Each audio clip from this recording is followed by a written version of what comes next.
আচ্ছা, স্ক্রিন কি দেখা যাচ্ছে? না স্যার। হ্যাঁ স্যার, দেখা যাচ্ছে। দেখা যাচ্ছে। আচ্ছা, ঠিক আছে। হ্যাঁ স্যার, দেখা যাচ্ছে। স্যার এখনো কিছু দেখা যায়নি কিন্তু আমার। দেখা যায়নি, ওটা মনে হচ্ছে স্যার নেটওয়ার্কের আমারও প্রবলেম। দেয়নি। তো যদি কারুর না হচ্ছে তো একবার জাস্ট লেফট করে আরেকবার জয়েন করে যা, দেখ হয়ে যাবে সঙ্গে সঙ্গে। ঠিক আছে স্যার। আমি শুরু করছি, তোরা লেফট করে জয়েন কর, আমি তারপর শুরু করছি। ততক্ষণ খুলি ওয়েবসাইটটা ইয়ে করতে কিছুক্ষণ টাইম লাগবে।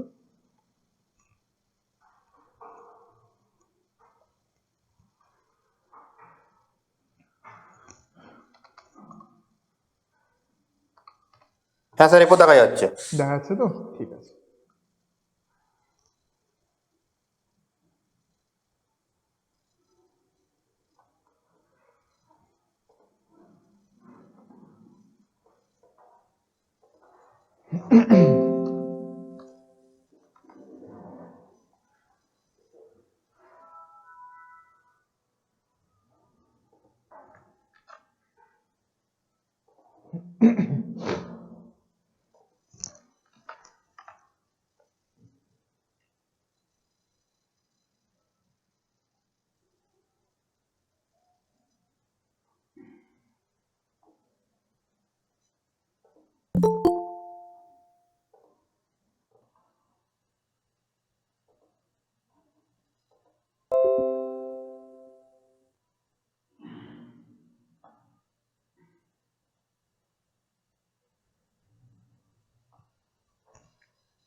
পিটার ওয়েল্ডার দুটোতেই এই সেম নোটই আছে, এই জন্য আমি একটা যে কোনো পেপার ইয়ে করে নিচ্ছি, যে কোনো একটা খুললেই হবে।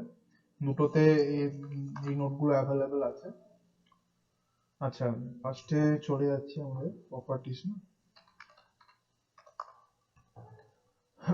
আগের দিন আমি ক্লাসিফিকেশন অফ প্রপার্টিজ অফ মেটেরিয়ালটা করেছিলাম।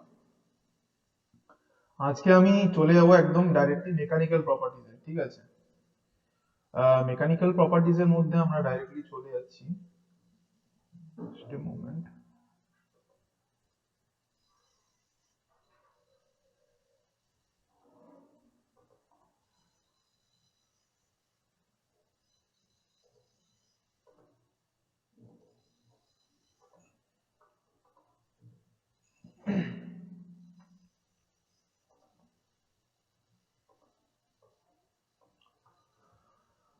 আচ্ছা, তো মেকানিক্যাল প্রপার্টিজ অফ মেটেরিয়ালের মধ্যে, ঠিক আছে, মেকানিক্যাল প্রপার্টিজ অফ মেটেরিয়াল বলতে আমরা কোনগুলোকে বুঝি, ঠিক আছে? এখানে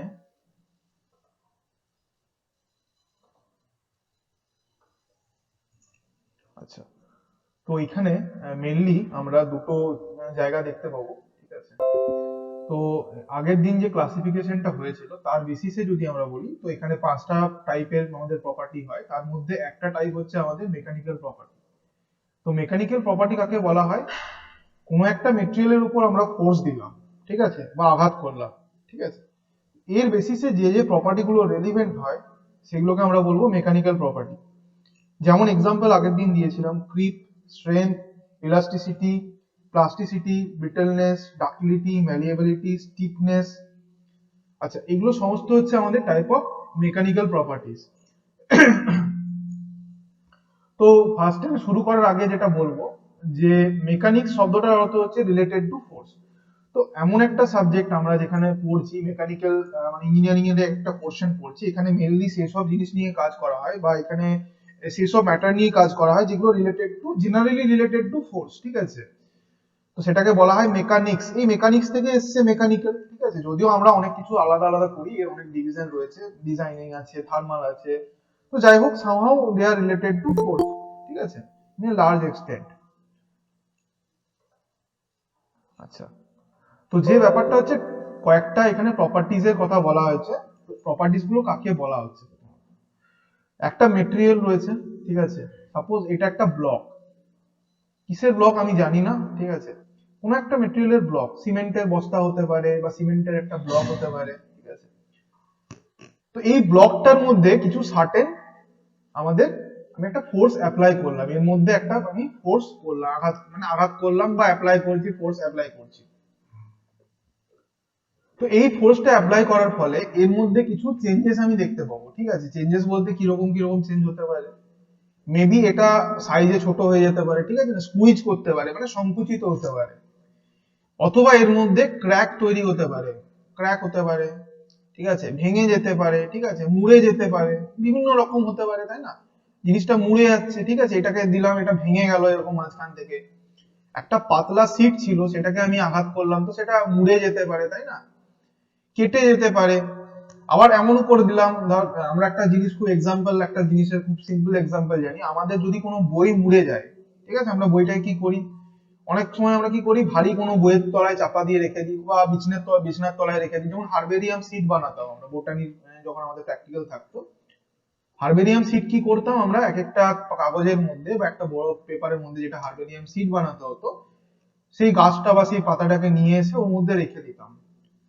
তো গাছটা দীর্ঘদিন ওরকম আমরা 2-3 মাস রেখে দেওয়ার পর যেটা যখন বার করতাম, ওটা একদম পুরো ওই যেরকম আকারে চাপা পড়েছিল সেরকম হয়ে যেত।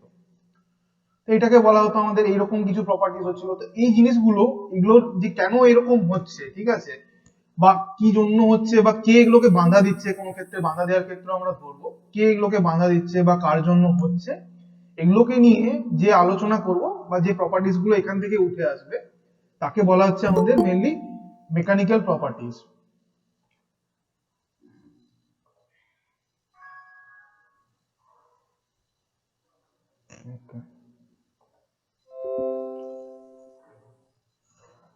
তো ফার্স্টে আমি দেখে নিচ্ছি টাফনেস। টাফনেস কাকে বলা হয়?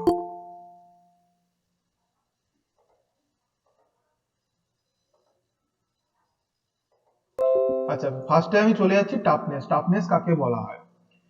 Toughness is the property of a material to resist fracture due to high impact of loads.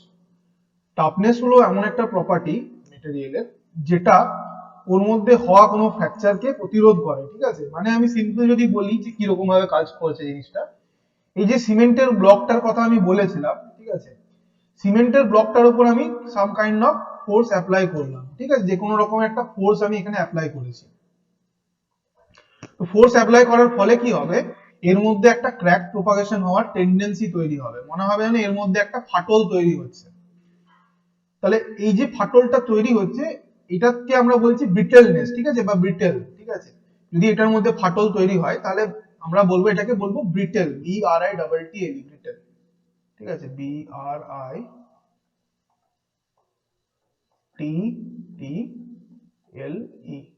Bangla বল, কি বাংলাতে কি হবে, বাংলাতে এটাকে বলা হবে ভঙ্গুরতা। শুনেছি আমরা ভঙ্গুরতা, হ্যাঁ স্যার। হ্যাঁ। ভঙ্গুরতা, তাই তো, মানে সহজে যেটা ভাঙবে আর কি, সেটাকে বলা হচ্ছে ভঙ্গুরতা।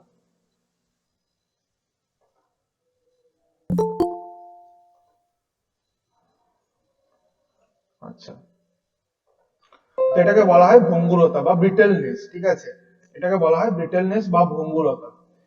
তো toughness is the property of a material to resist fracture, ঠিক আছে।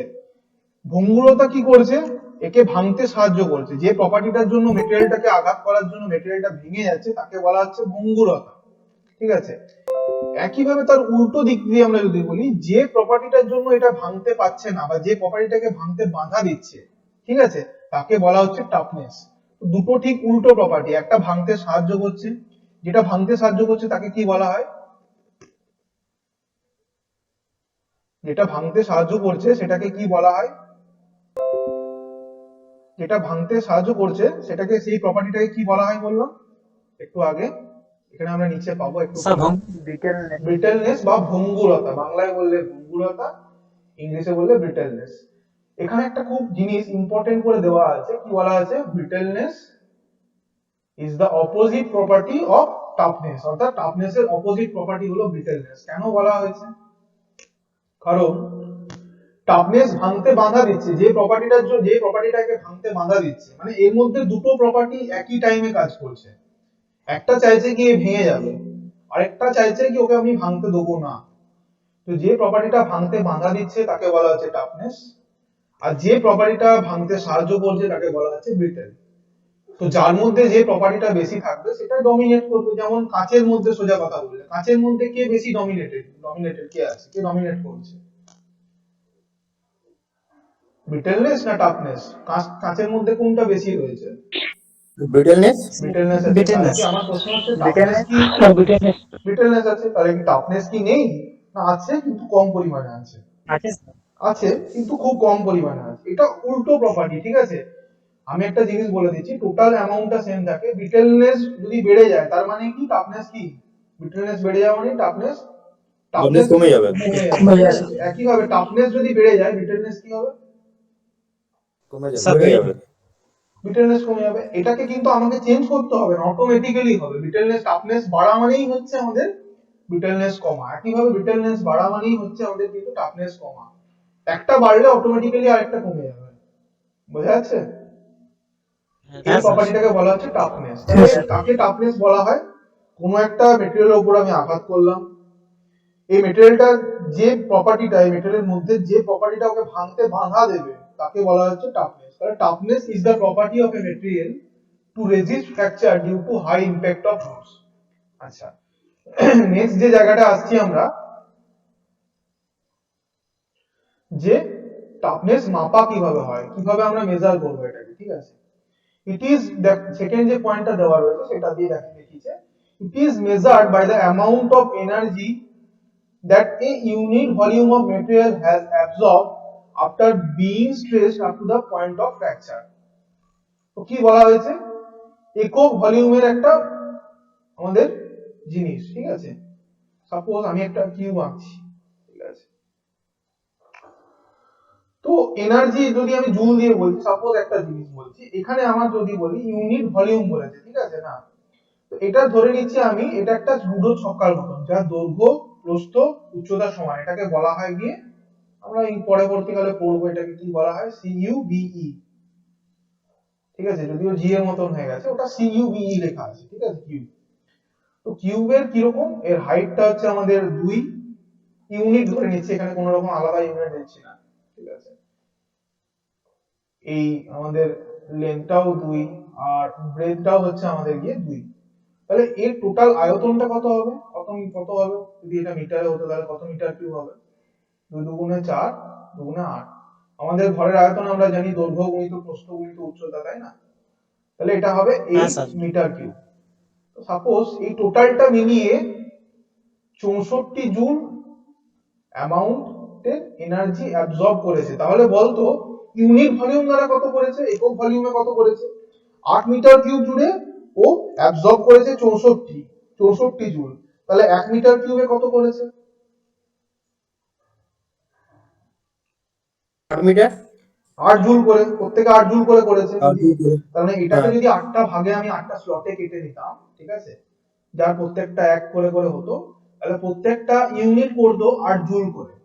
এটা দিয়ে আমরা মেজার করি ওর toughness. It is measured by the amount of energy, ঠিক আছে? যতটা পরিমাণ এনার্জি অ্যাবজর্ব করছে, that a unit volume of material. এটা ইউনিট ভলিউম, টোটালটা নয় কিন্তু, ইউনিট ভলিউম। এটা 8 মিটার কিউবে যদি 64 হয় তাহলে ইউনিট কত করবে? মানে একটা ইউনিট কত করবে? 8টা ইউনিটে মিলে 64 করছে। একটা ইউনিটে কত করবে? 8 জুল করে, তাই না? তাহলে unit volume of material has absorb after being stretched up to the point of fracture. Point of fracture পর্যন্ত, মানে যতক্ষণ না এটা ফ্র্যাকচার হবে ততদূর পর্যন্ত, স্ট্রেস করা পর্যন্ত ইউনিট ভলিউম অফ ম্যাটেরিয়াল যতটা এনার্জি অ্যাবজর্ব করবে সেটা দিয়ে আমরা মেজার করব। এটা অনেকটা ব্যাপার আছে, যখন আমরা স্ট্রেস স্ট্রেন ডায়াগ্রাম করব আমাদের সিলেবাসে আছে, তখন এগুলো আরো ডিটেইলসে জানতে পারবো যে what is fracture of point of fracture, ঠিক আছে? তো এগুলো পরে জানবো। তো বোঝা যাচ্ছে জিনিসটা কি, মানে আমি একটা জিনিসকে খুব জোরে আঘাত করলাম, ওর ইউনিট ভলিউম দ্বারা যতটা পরিমাণ এনার্জি অ্যাবজর্ব করবে, ভাঙছে না মানে কি, এনার্জিটা কি করছে, আমি তো এনার্জিকে স্টোর করতে পারি না, না ওভাবে। ওটা দুটো কাজ করতে পারে, হয় আমি ওটাকে যদি অ্যাবজর্ব করে নিতে পারি তাহলে ওটা ভাঙবে না, আর যদি অ্যাবজর্ব করতে না পারি, আমার লিমিটের উপরে চলে যায়, তাহলে ওই পোরশন যতটা বেড়ে যাচ্ছে উদ্বৃত্ত অংশটা কিন্তু ওকে ভাঙতে সাহায্য করবে। তো যতটা পরিমাণ এনার্জি অ্যাবজর্ব করতে পারছে ততটাই ওর টাফনেস। বোঝা গেল কি গেল না? হ্যাঁ স্যার বুঝি। হ্যাঁ স্যার। হ্যাঁ। আচ্ছা আচ্ছা। নেক্সট একটা জিনিস বলেছে, toughness of a material is decreased on heating. যত গরম করা হবে তত টাফনেস কমতে থাকবে। মানে জিনিসটা কি হবে, গরম করলে জিনিসটা ব্রিটেল হবে না ব্রিটেল হবে না? গরম করলে স্যার ভঙ্গুরটা বেশি হবে। অম্লতাটা বেশি হয়ে যাবে, তাই তো? মানে টাফনেসটা কমে যাবে। ঠিক আছে, আচ্ছা, ঠিক আছে। তো এটা বোঝা গেল, টাফনেস নিয়ে কারোর কোনো সমস্যা? না স্যার। ঠিক আছে। তো এটা মেকানিক্যাল প্রপার্টি, তো এটা কি এমনি সময় ফোর্স না দিলে কোনো কাজে লাগবে কি? না স্যার। তাহলে এটা একটা মেকানিক্যাল প্রপার্টি হচ্ছে তো? হ্যাঁ স্যার। হ্যাঁ স্যার। আচ্ছা, ঠিক আছে। নেক্সট চলে যাচ্ছি আমরা ductility. Ductility is the property of material by which it is able to turn into air with the application of tensile force. তো ডাক্টিলিটি হলো মেকানিক্যাল একটা প্রপার্টি, ঠিক আছে, একটা মেকানিক্যাল প্রপার্টি যার মাধ্যমে আমরা, ঠিক আছে, টেনসাইল ফোর্সের মাধ্যমে, sorry, ductility is the property of material by which is able to drawn into wire with the help of tensile force. তো কিরকম জিনিসটা হচ্ছে, আমি একটা যদি বাংলায় সোজাভাবে বলি, ঠিক আছে, একটা এক্সাম্পল দিচ্ছি। এখানে পেনটা সাহায্য নিতে হবে।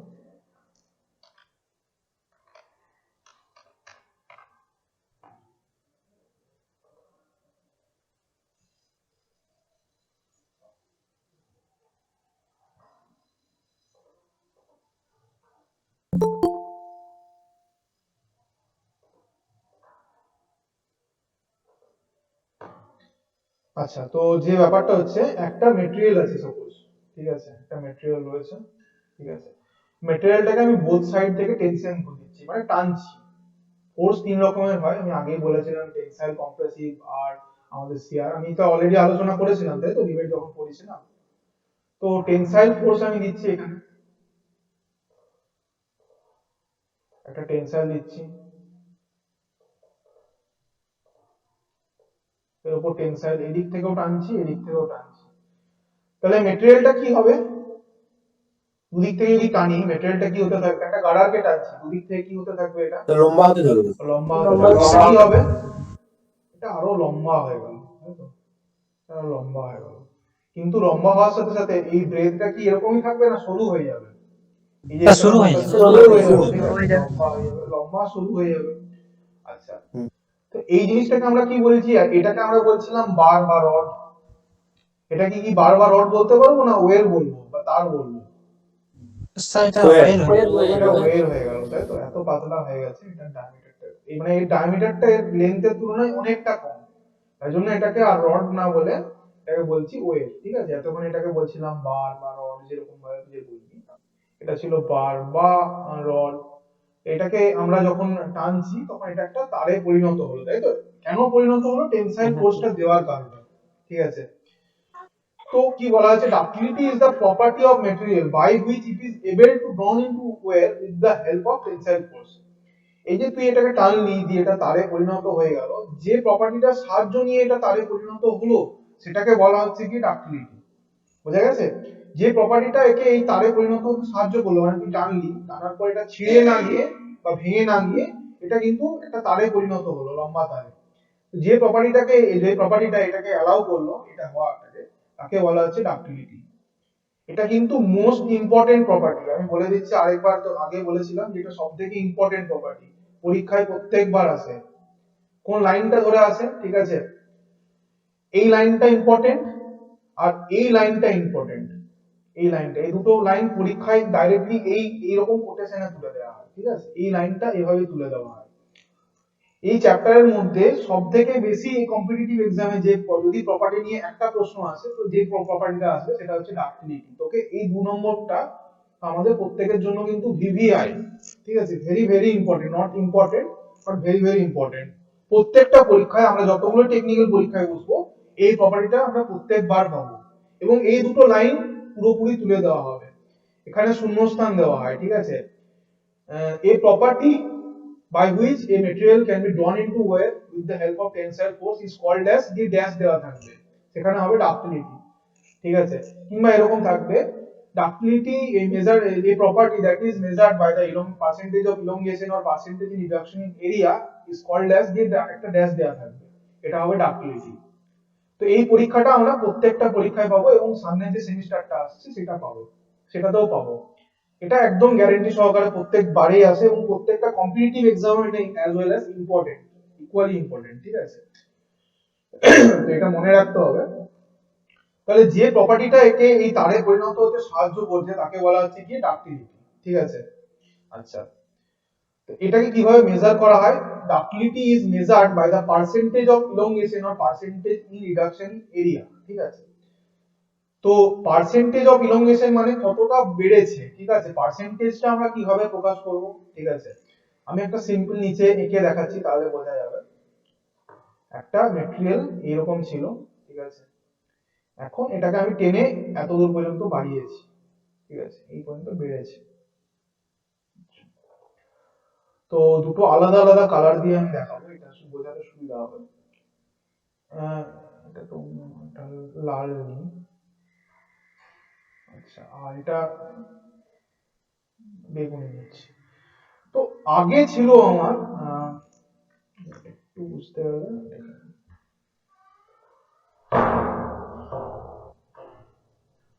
আচ্ছা। তো এই জিনিসটাকে, এই যে কমলা রঙের যে পোরশনটা দেখতে পাচ্ছি এটা আমাদের আগের পজিশনটা, ঠিক আছে। যখন আমরা টেনসাইল ফোর্স দিইনি তার আগে পর্যন্ত এই লেন্থটা ছিল। এখন এই যে গোলাপি অংশটা আমরা দেখতে পাচ্ছি বা মেরুন যে পোরশনটা দেখতে পাচ্ছি সেই পরিমাণে বেড়ে গেছে। আগে কত লেন্থ ছিল? আগে এর লেন্থ ছিল, সাপোজ ধরে নিচ্ছি, আগে এর লেন্থ ছিল মোটামুটি ভাবে, এই লেন্থটা হচ্ছে মোটামুটি ভাবে ক্যাপিটাল এল, ঠিক আছে না। আগে এর লেন্থ ছিল ক্যাপিটাল এল, ঠিক আছে। তো এখন এর লেন্থ কত হয়ে গেছে? এখন এর লেন্থটা কতটুকু বেড়েছে? এইটুকু, যতটুকু বেড়েছে সেটা হচ্ছে ছোট হাতের এল, ঠিক আছে। তাহলে কত পার্সেন্ট বেড়েছে বললে আমরা কি করি? যতটুকু পার্সেন্ট বেড়েছে সেটা ডিভাইডেড বাই ওর অ্যাকচুয়াল লেন্থ ইনটু 100। এটাকেই বলা হচ্ছে পার্সেন্টেজ অফ ইলংগেশন, কতটা পরিমাণ বৃদ্ধি পাচ্ছে তার পার্সেন্টেজটা। বোঝা গেছে কিভাবে আমরা ডাক্টিলিটিকে মেজার করে থাকি? তাহলে ductility is measured by the percentage of elongation, ঠিক আছে, আর percentage in reduction in area, এটা লেন্থ দিয়ে করলাম। আরেকটা ভাবেও মাপা যায়, সেটা হচ্ছে আগে ধর সাপোজ এই যে এটা দেখতে পাচ্ছি এখানে একটু কম হয়ে গেছে, তাই তো। আগে এর এরিয়া ছিল সাপোজ এ, ঠিক আছে। এখন এর এরিয়া হয়ে গেছে ছোট হাতের এ। আচ্ছা, তাহলে আমার প্রশ্ন হচ্ছে কতটা কমেছে? আগে ছিল এ, এখন হয়েছে ছোট হাতের এ, তাহলে কতটা কমেছে? এ মাইনাস এ, তাই তো। বোঝা গেল কি গেল না? কতটা কমেছে? হ্যাঁ হ্যাঁ স্যার, স্যার। এই বড় হাতের এ থেকে ছোট হাতের এই মাইনাস হচ্ছে। হ্যাঁ, এবার যদি আমি এটাকে বলি পার্সেন্টেজ দিয়ে করতে, কার সাপেক্ষে পার্সেন্টেজ করি? অরিজিনাল যেটা থাকে তার উপর না পার্সেন্টেজটা করি, তাহলে কার সাপেক্ষে করব পার্সেন্টেজটা? স্যার এই লং মানে যেটা প্রথমের বড় হাতের এল এর হ্যাঁ, সাথে। বড় তার সাপেক্ষে, তাই তো। উনি তো 100 বলে পার্সেন্টেজ বেরিয়ে গেল, তাহলে এটা কি বেরোলো? কত পার্সেন্ট আমার এরিয়াটা কমেছে সেটা বেরোলো। তাহলে এই দুটো প্রসেসেই কিন্তু লেন্থ বা এরিয়া দুটো প্রসেসেই কিন্তু আমরা ডাক্টিলিটিকে মেজার করতে পারি। বোঝা গেল কি গেল না এই জায়গাটা? হ্যাঁ হ্যাঁ স্যার। স্যার, বুঝলাম। আচ্ছা আচ্ছা, নেক্সট হচ্ছে আমাদের এই ductile material must be plastic and strong. কেন এই প্লাস্টিক এন্ড স্ট্রং কেন বলেছে? প্লাস্টিকটা একটু পরে বলবো। আচ্ছা, প্লাস্টিকটা আমি বলেই দিই, তাহলে এই জায়গায় দেখ আরো দুটো প্রপার্টি আমাদের কিন্তু চলে এলো বাই ডিফল্ট। তো এখানে প্লাস্টিসিটিটা একদম বোধহয় শেষ দিকে রয়েছে, প্লাস্টিসিটি, ঠিক আছে, যেটা আমি পরের স্লাইডে করাবো, জাস্ট হালকা করে আমি বলে রাখছি। আচ্ছা, প্লাস্টিসিটি কিছু না, এখানে একটা প্রপার্টি সাপোজ একটা অমুক নিয়ে করতে হবে।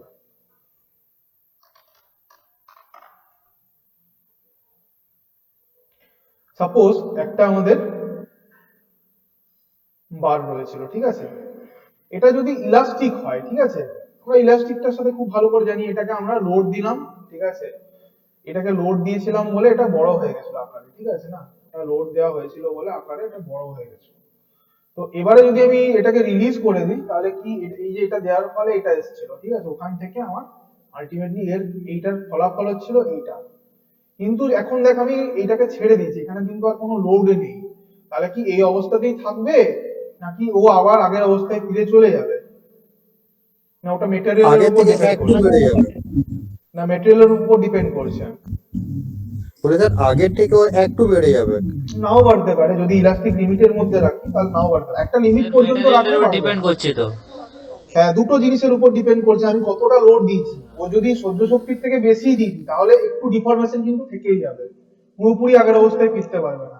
ঠিক আছে, ওটা ইলাস্টিক লিমিটের বাইরে চলে যাবে। যে পর্যন্ত লোড দিলে, সাপোজ আমি 5 নিউটন পর্যন্ত দিয়েছি, 5 নিউটন পর্যন্ত দিয়ে দুদিক থেকে 5 নিউটন পর্যন্ত দেখলাম, তার আগে আমি 1 নিউটন দিয়েছিলাম, 2 নিউটন দিয়েছিলাম, 3 নিউটন দিয়েছিলাম, এভাবে দেখেছি এগুলোকে ছেড়ে দেওয়ার পরে এটা আবার আগের অবস্থায় ফিরে আসতে পারছিল। 5 নিউটন পর্যন্তও দেখছি ফিরে আসতে পারছে, কিন্তু 6 নিউটন যেই দিচ্ছি না, ঠিক আছে, আগের অবস্থায় ফিরে যাচ্ছে না, একটু বেড়ে যাচ্ছে, সামান্য একটু বেড়ে থেকে যাচ্ছে। ঠিক আছে, মানে ওই ডিফরমেশন বা ওই বিকৃতিটা পার্মানেন্ট হয়ে যাচ্ছে। ডিফরমেশন মানে হচ্ছে বিকৃতি, তো ওই ডিফরমেশনটা পার্মানেন্ট হয়ে যাচ্ছে। ঠিক আছে, তাহলে ওর ইলাস্টিক লিমিট কত দূর পর্যন্ত বলতে পারবো, 5 না 6? কত দূর পর্যন্ত ইলাস্টিক থাকবে? 5 পর্যন্ত। 5 পর্যন্ত Five থাকবে। 5 নিউটন স্যার। তাহলে আমি 5 নিউটনের মধ্যে যদি বল দিই, যে কোনো বলই দিই না কেন 5 নিউটনের মধ্যে, ওটা কিন্তু আবার আগের অবস্থায় ফিরে আসবে, এটাকে বলা হয় ইলাস্টিক। ঠিক আছে, আদারওয়াইজ যদি আগের অবস্থায় ফিরে না আসতে পারে, এমন কিছু মেটেরিয়ালও থাকে না, যেমন আমি একটা সিম্পল বলছি, আমরা যে গার্ডার গুলো ইউজ করি সেগুলো ইলাস্টিক নেচারের হয়। ঠিক আছে, কিন্তু যদি আমি একটা জিনিস চিন্তা করি যে আটা, ঠিক আছে, যেটা দিয়ে রুটি করা হয়, সেটাকে বা এঁটেল মাটিকে যদি আমি টানি, সেটা কি কোনোভাবেই আর আগের অবস্থায় ফিরে আসতে পারবে, না ওই রকমই থেকে যাবে?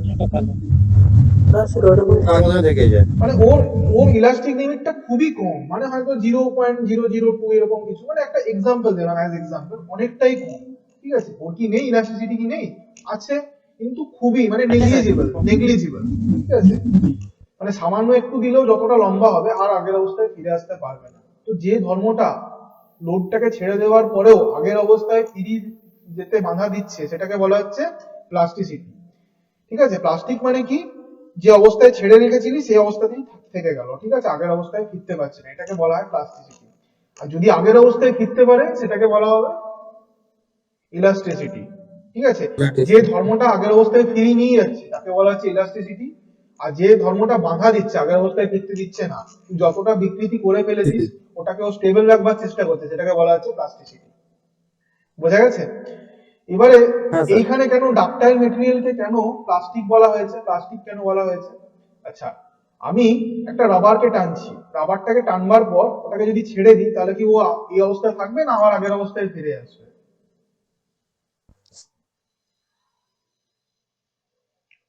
আগের অবস্থা। আগের অবস্থায় ফিরে আগের যাবে। ফিরে চলে আসবে। আচ্ছা, তাহলে যদি আগের অবস্থায় ফিরে চলে এলো, তাহলে কি তুই তার বলতে পারবি তার তৈরি হয়েছে, সেটা কি বলা যাবে? এটা কি কখনোই বলা না স্যার, যাবে? বলা যাবে না। ওটা যদি পার্মানেন্টই না হলো তাহলে কিভাবে তৈরি হলো? ঠিক আছে, আমি তৈরি করলাম, সেটা টিকলো না, তাহলে কি হবে? জিনিসটা তো সাস্টেনেবল হতে হবে না, টিকাও হতে হবে না, যাতে এটা টিকে থাকে। তো টিকে থাকতে গেলে কোন প্রপার্টিটা দরকার আছে? ইলাস্টিক হলে হবে? হ্যাঁ স্যার, প্লাস্টিসিটি। অতি অবশ্যই প্লাস্টিক হতে হবে, একটা ডাক্তার মেটেরিয়ালকে প্লাস্টিক হতেই হবে। আরেকটা জিনিস, একটা মেটেরিয়ালকে টানছিলাম, ঠিক আছে, টানতে টানতে একটু টানলাম, সামান্য টানলাম, এটা কি হয়ে গেল? কি হয়ে গেল? এর মধ্যে একটা ক্র্যাক হয়ে ক্র্যাক হয়ে গেল, ভেঙে গেল। এটাকে কি বলতে পারবি? একটা জিনিস খুব ভঙ্গুর, কাঁচকে টানছিস, একটু টানতে ভেঙে গেল, এটা কি কখনো বলা যায়, ডাকটাইল বলা যায়? এটা কি তারে টানা যাবে? ভঙ্গুর জিনিসকে কি তারে টানা যাবে, না ভেঙে যাবে ওটা? না স্যার। না স্যার, তারে টানা যাবে না, ওটা ভেঙে যাবে। তাহলে স্ট্রং যদি না হয় তাহলেও কিন্তু ডাক্টিলিটি সম্ভব নয়। বোঝা গেছে? আচ্ছা, তাহলে এই ductile material must be plastic and strong. Ductile মেটেরিয়ালকে শুধু প্লাস্টিক হলেই চলবে না, তার সাথে সাথে স্ট্রং হতে হবে। বোঝা গেছে? জিনিসটা কি ক্লিয়ার হয়েছে?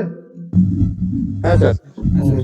ঠিক আছে, তো নেক্সট হচ্ছে আমাদের ম্যালিয়েবিলিটি। ঠিক আছে, ম্যালিয়েবিলিটি কাকে বলা হয়? Malleability is a special type of ductility which permits material to be rolled into thin sheets. একই জিনিস, ঠিক আছে, কোনো তফাৎ নেই, এটা এটা একই জিনিস প্রায়। এখানে কি করছিলাম, ডাক্টিলিটির ক্ষেত্রে আমরা কি করছিলাম, এটাকে আমরা তারে টানছিলাম। ঠিক আছে, এই জিনিসটাকে আমরা তারে টানলাম। ঠিক আছে, এরপর আমরা তারে না টেনে জিনিসটাকে রোল করছি। ঠিক আছে, আমরা ওই যদি আমরা শীতকালে দেখেছি না যে তোষক বা বালিশ এগুলোকে এরকম, বা তো যদি আমরা বিশেষ করে লেপ দেখেছি কোথাও, ধর বাইরে নিয়ে যেতে হয় বেডিং গুলো, দেখেছি আর্মিদের ক্যাম্পে দেখেছি আর্মিরা নিয়ে যায়, তখন কি করে, যে কম্বলটা থাকে তখন এরা স্পাইরাল করে মুড়ে নেয়। মুড়ে নেওয়া হয় কি হয় না? একটা গদি যেটা থাকে বা স্পাইরাল ভাবে মুড়ে নেওয়া হয়। তো যে প্রপার্টিটা এরকম রোল হতে সাহায্য করছে তাকে বলা হচ্ছে গিয়ে ম্যালিয়েবিলিটি। যেটা তারে টানছে তাকে বলা হচ্ছে ডাক্টিলিটি, আর যেটা এরকম সিটে মুড়তে সাহায্য করছে তাকে বলা হচ্ছে ম্যালিয়েবিলিটি। বোঝা যাচ্ছে? প্রপার্টি গুলো বেশ মজার মজার প্রপার্টি, তাই না? স্যার আচ্ছা, তো এটাকে বলা হচ্ছে ম্যালিয়েবিলিটি। ঠিক আছে, তাহলে ম্যালিয়েবিলিটি জিনিসটার জন্য কি দরকার আছে এখানে আমাকে কোথায় আমার কোনো জয়েন হচ্ছে সবাই? আচ্ছা, তাহলে ম্যালিয়েবিলিটি কাকে বলা হচ্ছে? ঠিক আছে, একটা জিনিস চিন্তা করে দেখার দরকার এখানে। ঠিক আছে, এইটা একটা একটা জিনিস আছে। ঠিক আছে, আমি একটা কাগজ চিন্তা করছি, কাগজটা ব্রিটেল না টাফ? কাগজ কি নর্মাল অবস্থায় কাগজ Brittle. ব্রিটেল, মানে ছিঁড়ে যাবে, খুব সহজে ছিঁড়ে যাবে, তাই না? কিন্তু কাগজটাকে কি আমি মুড়তে পারবো না? কাগজটাকে কি হ্যাঁ স্যার মরে যাবে। কাগজে মুড়ে যাবে, তাই তো? পারা যাবে। মুড়ে যাবে, ঠিক আছে। আচ্ছা, হ্যাঁ। কিন্তু যদি আমি এবার বলি একটা এরকম একটা রবারের জিনিস বা বাবুল গাম টাইপের জিনিস বা স্প্রিং, সোজা ব্যাপার, স্প্রিংটাকে যদি আমি মুড়ে রাখি ওটা কি মুড়ে থাকবে না আবার আগের অবস্থায় ফিরে সোজা হয়ে যাবে? স্প্রিংটাকে থাকবে না। স্প্রিংটা থাকবে না, তাই তো? তাহলে এখানে এখানে এই যে কাগজটাকে মুড়তে পারছি, তাহলে কাগজটা কি আমরা ম্যালিয়েবল বলতে পারবো না বলতে পারবো না? স্যার পারা যাবে। আচ্ছা, কাগজটাকে ম্যালিয়েবল বলতে পারবো, কোনো অসুবিধা নেই। কাগজ তো কিন্তু ব্রিটেল, তাও এটাকে ম্যালিয়েবল বলতে পারছি। তো দেখ, এই ডাক্টিলিটিতে যেমন স্ট্রং হওয়াটা খুবই দরকার, ম্যালিয়েবিলিটি কিন্তু স্ট্রং হওয়াটা দরকার নেই। দেখ এখানে বলেছে not necessary to be strong. Strong হলেও চলবে, হলে খুব ভালো ব্যাপার, না হলেও কিন্তু মানে ওটা হতে পারে। ঠিক আছে, এমন নয় যে কি স্ট্রং ছাড়া বলতে পারবো না, সেটা না। স্ট্রং না হলে ডাকটাইল হবে না, কিন্তু স্ট্রং না হলে ম্যালিয়েবল হলেও হতে পারে। ঠিক আছে, আচ্ছা, কিন্তু প্লাস্টিক হতে হবে। প্লাস্টিক কেন বলছি? এই যে স্প্রিংটার কথা বললাম, ঘড়ির যে আমাদের এরকম স্প্রিংটা থাকে, ঠিক আছে, এটাকে ছেড়ে দিলে কি হবে? আবার সোজা হয়ে যাবে, ঠিক আছে না? তো এটাকে কি ম্যালিয়েবল বলতে পারবো যদি এটা সাস্টেইন না করলো? আচ্ছা, এটা বলা যায়। না এটা স্যার বলা যাবে, ঠিক আছে। তাহলে এটা যদি আমাদের বলা যাবে না এই কারণবশত যে এটা এটা যদি প্লাস্টিক হয়ে যায় তাহলে আর আগের অবস্থায় মানে ফিরে আসবে, প্লাস্টিক না হয় তাহলে আগের অবস্থায় ফিরে আসবে। তার মানে যে চেঞ্জটা হলো সেটা সাস্টেইন করবে না, সাস্টেইন মানে টিকে থাকা, ঠিক আছে, সেটা টিকবে না, ছাড়া মাত্রই আবার আগের অবস্থায় ফিরে আসবে। মানে এই যে ডেভেলপমেন্টটা হলো, এটা ইকোনমিকের টার্ম যদি হচ্ছে, তো এটা সাস্টেনেবল ডেভেলপমেন্ট হলো না। ঠিক আছে, সাস্টেনেবল ডেভেলপমেন্টের মানে বলতে কি বোঝায় আমরা? সাপোজ আমি কাউকে খুব একটা পয়সা দিয়ে দিলাম, মানে আমাদের আমাদের যদি বিকাশটা এরকম ভাবে করা হয় দেশে যে আমরা পয়সা পাতি দিয়ে দিলাম সবাইকে, তাহলে কি বিকাশ হয়ে যাবে? না আমাদের কিছু ফান্ডামেন্টাল জিনিস লাগবে, পড়াশুনো, ঠিক আছে, আমাদের লাইভলিহুডের জন্য জিনিসপত্র সেগুলো লাগবে লাগবে। এবার শুধু পয়সা দিলে উন্নতি তো হবে কিন্তু সেটা সাস্টেন করবে না, টিকে থাকবে না, খুব তাড়াতাড়ি ওটা আবার নিঃশেষিত হয়ে যাবে, তাই না? সাস্টেনেবল মানে কি? যেটা টিকে থাকবে। তো এই ক্ষেত্রে যে চেঞ্জেসটা হলো সেটা কি সাস্টেনেবল হলো না সাস্টেনেবল নয়? এটা টেম্পোরারি না সাস্টেনেবল? এটা স্যার সাস্টেনেবল। সাস্টেনেবল। টেম্পোরারি যদি প্লাস্টিক ব্যবহার করি, মানে প্লাস্টিক না ব্যবহার করি, তাহলে কিন্তু এটা টেম্পোরারি হয়ে যাবে। ঠিক আছে, যদিও ব্রিটেল হলেও কিন্তু এটা কিন্তু সাস্টেন করতে পারে, কিন্তু প্লাস্টিক না হলে কিন্তু এটা কোনোভাবে সাস্টেন করবে না। ঠিক আছে, তাহলে ম্যালিয়েবলটা একটা টাইপের ডাক্টিলিটি। ডাক্টিলিটি মানেও তারে টানা, আর এটা সিটে মুড়ছে খালি, আর তো কোনো তফাৎ নেই, তাই না? তো এটাও type of a ductility which permits material to be rolled into thin sheets. আচ্ছা, এই malleable material must be plastic, plastic হতেই হবে, but not necessary to be strong. ঠিক আছে, স্ট্রং হলেও চলবে, না হলেও চলবে। বোঝা গেল কি গেল না? হ্যাঁ স্যার। হ্যাঁ স্যার। আচ্ছা, তো এটা একটু প্রায় দুটো প্রপার্টি প্রায় সেম সেম টাইপেরই হ্যাঁ প্রপার্টি, স্যার। ঠিক আছে, প্রায় সেম প্রপার্টি। আচ্ছা, নেক্সট চলে যাচ্ছি ফ্র্যাকচার টাফনেস, একই প্রপার্টি, ঠিক আছে। তো fracture toughness of a material is defined as a property which measures the resistance of a material two the propagation of crack. তো একই তো জিনিস হলো বাবা, আগে তাহলে এখানে একটা আলাদা প্রপার্টি কেন দিতে হলো? ঠিক আছে, এখানে কেন দুটো প্রপার্টি দিলাম আমরা, এখানে ইম্পোর্ট কেন করলাম? তো আগেই তো বললাম যে ফ্র্যাকচারটাকে যেটা বাধা দিচ্ছে, এটা ফ্র্যাকচারকে বাধা দিচ্ছে না, ক্র্যাকের প্রপাগেশনটাকে বাধা দিচ্ছে। প্রপাগেশনটাকে মানে মানে আরো বেশি মানে মানে যেটাকে বলা হয় প্রবাহটাকে বাধা দিচ্ছে, বা আরো বেশি হওয়াটাকে বাধা দিচ্ছে। ঠিক আছে, প্রপাগেশন মানে হচ্ছে বিস্তৃতি। ঠিক আছে, একটা মেটেরিয়াল অলরেডি ফেটে আছে, ঠিক আছে, অলরেডি এটার মধ্যে একটা চিড় আছে। তো আমরা অনেক ক্ষেত্রে মেটেরিয়াল দেখি, অনেকটা মেটেরিয়াল কি থাকে, চিড় থাকলে অটোমেটিক্যালি সেটা আরো বেশি বেড়ে যায়, বাড়ে কি বাড়ে না? কিছু মেটেরিয়ালের ক্ষেত্রে আমরা দেখেছি একটা ফাটল তৈরি হলো, হ্যাঁ ধীরে স্যার, ধীরে হ্যাঁ। করে ওটা ফাটতেই থাকছে, ফাটলটা ধীরে ধীরে করে বেড়ে যাচ্ছে। ঠিক আছে। হ্যাঁ স্যার আরেকটা ধরনের মেটেরিয়াল দেখতে পাবো যাদের ক্ষেত্রে ফাটল তৈরি হলে এটা এর মধ্যে সীমাবদ্ধ থাকছে, আর বাড়তে পারছে না। তো যে প্রপার্টিটা এই তৈরি হওয়া ফাটলটাকে বাড়তে বাধা দিচ্ছে তাকে বলা হচ্ছে ফ্র্যাকচার টাফনেস।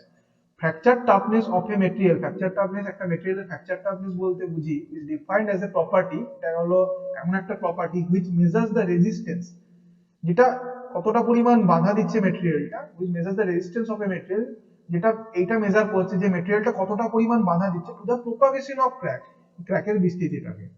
মানে অলরেডি একটা ক্র্যাক হয়ে গেছে, ঠিক আছে, এটাকে আর বাড়তে দিচ্ছে না, যে প্রপার্টিটা, যে প্রপার্টিটাকে বাড়তে বাধা দিচ্ছে, আর বাড়তে বাধা দিচ্ছে, তাকে বলা হচ্ছে ফ্র্যাকচার টাফনেস। আরেকটা টাফনেসের ক্ষেত্রে কাকে বলা হবে, টাফনেস হচ্ছে ফ্র্যাকচার হতেই দিচ্ছে না, যে হতে দিচ্ছে না, ফ্র্যাকচার হতে বাধা দিচ্ছে তাকে বলা হচ্ছে টাফনেস। আর কোনো কারণবশত ফ্র্যাকচার হয়ে গেছে, সেটাকে আর বাড়তে দেবে না যে প্রপার্টিটা, সেটাকে বলা হচ্ছে ফ্র্যাকচার টাফনেস। তাহলে ফ্র্যাকচার আর ফ্র্যাকচার টাফনেস, এই সরি টাফনেস আর ফ্র্যাকচার টাফনেসের মধ্যে তফাৎটা বোঝা গেল? হ্যাঁ স্যার। হ্যাঁ স্যার বোঝা গেছে তাই তো? আচ্ছা হ্যাঁ স্যার আচ্ছা, কোথায় কেউ কোথায় জয়েন করলো আর মনে হচ্ছে, ছিল কি, এসেছিল কি কেউ জয়েন করতে? হ্যাঁ স্যার জয়েন হয়ে গেছে, ঠিক আছে। এটা আমি একবার বলুন। কোনটা?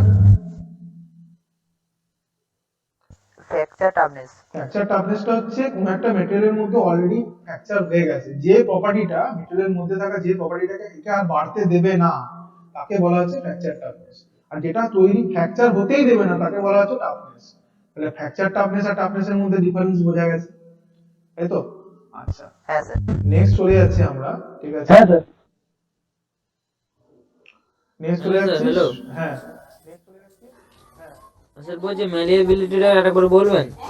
ম্যালিয়েবিলিটিটা আমি পরে আরেকবার ডিসকাশন করে বলবো, একবার টোটালটা বলার পর একবার বলে দিচ্ছি হালকা করে। আচ্ছা, স্ট্রেংথ। ঠিক আছে। স্ট্রেংথ কাকে বলা হবে? স্ট্রেংথ হচ্ছে একটা মেটেরিয়ালের উপর আমি যথেচ্ছভাবে আঘাত করছি, ঠিক আছে, এই যে আঘাত করার পরও মেটেরিয়ালটা টিকে থাকতে পারছে তাকে বলা হচ্ছে strength. The strength of a material is its ability to withstand with various forces to which it is subjected. কোনো একটা মেটেরিয়ালের উপর যথেচ্ছভাবে আমি আঘাত করছি, যে প্রপার্টিটা ওকে টিকে থাকতে সাহায্য করছে, ঠিক আছে, তাকে বলা হচ্ছে স্ট্রেংথ, ঠিক আছে না? আমরা দেখি কিছু মানুষজন থাকে যারা মেন্টালি অনেক স্ট্রং হয়, ঠিক আছে, যে কোনো খারাপ পরিস্থিতিতেও তারা টিকে থাকতে পারে, তাদের উপর যত খারাপ পরিস্থিতি চলে আসুক না কেন তারাই টিকে থাকতে পারে, আলটিমেটলি তারাই কিন্তু জীবনে কিছু না কিছু ফ্লারিশ করে, ঠিক আছে না, তাদের কিন্তু ফ্লারিশমেন্ট সম্ভব ও উন্নতি সম্ভব। এইটাকে বলা হয় স্ট্রেংথ। এই যে বিভিন্ন রকম আঘাতের সাথে টিকে থাকতে পারা, এটাকে বলা হচ্ছে স্ট্রেংথ। যে প্রপার্টিটা একে টিকিয়ে রাখছে তাকে বলা হচ্ছে স্ট্রেংথ। তাহলে কোনো একটা মেটেরিয়ালের যে প্রপার্টিটা ওর উপর আসা বিভিন্ন আঘাতকে সহ্য করতে সাহায্য করছে তাকে বলা হচ্ছে strength. Strength of a material is its ability to withstand with various forces to which it is subjected. বোঝা গেছে? আচ্ছা, নেক্সট চলে যাচ্ছি আমরা hardness. Hardness is defined as the resistance of a material to penetration, ঠিক আছে, কোনো একটা মেটেরিয়ালের উপরে আমরা দেখেছি, সাপোজ একটা মেটেরিয়ালকে আমরা এখানে একটা ছুঁচ দিয়ে আঘাত করেছি, তো কি হবে, মেটেরিয়ালটার মধ্যে একটা গর্ত তৈরি হবে, ঠিক আছে, গর্ত তৈরি হবে, এটাকে বলা হয় পেনিট্রেট করা বা ভেদ করা, তাই তো? একটা বন্দুক থেকে গুলি ছুড়লাম, ঠিক আছে, সেটা একটা কাঠের পিচবোর্ডকে ভেদ করে বেরিয়ে চলে গেল, এটাকে বলা হয় পেনিট্রেট করা, ভেদ করে চলে গেল, ঠিক আছে, ভেতরে ঢুকে গেল, এটাকে বলা হচ্ছে পেনিট্রেট করা, ঠিক আছে, বা ভেদ করা। বাংলায় বললে হচ্ছে ভেদ, আর ইংলিশে বললে পেনিট্রেট করা। তো hardness is defined as the resistance of a material to penetration. তো আমি কি করব, একটা আটার উপরে, ধর আমি একটা ময়দার তাল আছে, ঠিক আছে, সেটার উপরে আমি আঙুল দিয়ে প্রেসার দিচ্ছি, তো আটার মধ্যে একটা গর্ত তৈরি হয় যেটার মধ্যে ফিঙ্গারপ্রিন্টটা উঠে আসে আমাদের, তাই না? তো যে প্রপার্টিটা, এটাকে দুটো জিনিস আছে, ঠিক আছে, সফটনেস আর হার্ডনেস। আমি সফটনেসটা এখানে লিখিনি, সফটনেসটাও বলে রাখছি, যে প্রপার্টিটার জন্য আমি এটা গর্ত তৈরি হচ্ছে, যে প্রপার্টিটা ওকে উইক করে দিচ্ছে, মানে ওর মধ্যে গর্ত তৈরি হতে দিচ্ছে, তাকে বলা হচ্ছে সফটনেস। এখানে যদিও সফটনেসটা আলাদা করে দেওয়া হয়, তাও আমি বলে দিলাম এক্সট্রা করে, ওটাকে বলা হচ্ছে সফটনেস। আর যে বাধা দিচ্ছে তাকে কি বলা হচ্ছে, তাকে বলা হচ্ছে হার্ডনেস, ঠিক আছে, তাকে বলা হয় হার্ডনেস। হার্ডনেস। তার মানে কি, যেমন আমি একটা সিম্পল এক্সাম্পল দিচ্ছি, একটা লোহার জিনিস, তো লোহাটাকে যতই আমি আঙুল দিয়ে প্রেসার দিই, সেটা কি সহজে মানে গর্ত তৈরি হবে এর মধ্যে? না স্যার। তো তো লোহার মধ্যে থাকা কোন প্রপার্টিটা এটাকে বাধা দিচ্ছে গর্ত হতে? তো গর্ত তৈরি হতে কোনটা বাধা দিচ্ছে? যে প্রপার্টিটা বাধা দিচ্ছে সেটাই হচ্ছে হার্ডনেস। লোহার যেটা এক্স্যাক্টলি। তাহলে যেটা যত হার্ড হবে তাকে গর্ত করা, তার মধ্যে গর্ত করা বা তাকে পেনিট্রেট করা তত বেশি কঠিন হবে, তাই না? তাহলে এই যে বুলেট প্রুফ যেগুলো আমাদের গ্লাস গুলো থাকে তাদের হার্ডনেস কিরকম হয়? তাকে তো বুলেটও ভেদ করতে পারে না, তাই না? তাহলে তার হার্ডনেস কিরকম হয়? বুলেট প্রুফ যে গ্লাস গুলো থাকে তার হার্ডনেসটা অনেক বেশি থাকে, তাই না? তাই জন্য তো বেশি গর্ত হয় করতে তো। হয়, হ্যাঁ অনেক বেশি হয়। আচ্ছা, তাহলে এবার যদি প্রশ্ন করা হয় স্টিলটা বেশি হার্ড না রবার বেশি হার্ড, কার মধ্যে সহজে গর্ত তৈরি হবে? কোনটাকে বেশি সহজে গর্ত করতে পারবি? কোনটা একটা ছুঁচ দিয়ে দুটোর মধ্যে গর্ত করছিস, কার মধ্যে সহজে ছুঁচটা ঢুকে যাবে? রবারের মধ্যে নাকি লোহার টুকরোটার মধ্যে? লোহার টুকরো। কারণ লোহার মধ্যে হার্ডনেস বেশি আছে, ওটা বেশি বাধা দিচ্ছে, ঠিক আছে না, গর্ত হতে। এটা একটা ডেফিনেশন। হার্ডনেসের আরেকটা অল্টারনেটিভ ডেফিনেশন হয়, ঠিক আছে? এটা বলা হচ্ছে hardness is the ability of A metal two cut another metal. দুটো মেটালকে একটার উপর আরেকটাকে ঘষছে, তো কোন মেটালটা ক্ষয়বে বলতো? একটা এরকম নীল কালারের মেটাল, আর একটা এরকম এখানে ধর আমরা বেগুনি কালার, এই সরি একটা ধর লাল কালারের মেটাল, ঠিক আছে? তো দুটো মেটালের মধ্যে একটাকে আরেকটার উপর ঘষছে, কোনটা ক্ষয়বে বলতো? যেটা বেশি হার্ড সেটা কি ক্ষয়বে, না সেটা অন্যটা যেটা হার্ড হার্ডনেস আছে কম সেটা সেটা ক্ষয়বে? করবে, যেটা কম হার্ড সেটা ক্ষয়বে। যেটা বেশি হার্ড আছে সেটা কম হার্ড সেটাই করবে। তাহলে হার্ড বেশিটা কমবে না স্যার। হ্যাঁ, যেটা হার্ড বেশি সেটা ক্ষয়বে না, যেটা হার্ড কম সেটা ক্ষয়ে যাবে। তাহলে হার্ড মেটালটা দিয়ে কাটছি না হার্ড মেটালটাকে কাটছি? ভালো করে শুনে বল, হার্ড মেটালটাকে কাটছি না হার্ড মেটালটা দিয়ে কাটছি? হার্ড মেটালটা দিয়ে মেটালটা দিয়ে কাটছি স্যার। তাহলে হার্ডনেসকে এভাবে আমরা ডিফাইন করতে পারি, hardness is the ability of A metal, কোন একটা মেটেরিয়ালের ক্ষমতা, সেই ক্ষমতা টু কাট অ্যানাদার মেটাল, অন্য মেটালকে কাটার ক্ষমতাকে বলা হয় হার্ডনেস। একটা মেটাল অন্য মেটালকে যতটা পরিমাণ কাটতে পারে সেই ক্ষমতাটাকে বলা হচ্ছে হার্ডনেস। বোঝা গেছে? এটা একটা অল্টারনেটিভ ডেফিনেশন। Yes sir. আচ্ছা, আজ এটার একটা এই ভিডিওটা করছি, এটার একটা নেক্সট ডে দেখ ইলাস্টিসিটি রয়েছে, এই ভিডিওটার আজকের লাস্টের টপিকটা আছে জাস্ট ইলাস্টিসিটি, ঠিক আছে? Elasticity is the property of a material to regain its original shape after deformation when the external forces are removed. তো ইলাস্টিসিটি হলো এমন একটা প্রপার্টি মেটেরিয়ালের মধ্যে, ঠিক আছে, যেটা আমাদের যার মাধ্যমে আমরা অরিজিনাল শেপটা রিগেইন করতে পারবো যখন এক্সটার্নাল ফোর্স গুলো রিমুভ হয়ে যাবে। এইটা তো আগেই বললাম, একটা মেটেরিয়ালের উপর আমি টেনসাইল ফোর্স দিচ্ছি, ঠিক আছে, টেনসাইল ফোর্স দিচ্ছি, এটা অনেক নোংরা হয়ে গেছে, অন্য জাস্ট ইয়ে করি।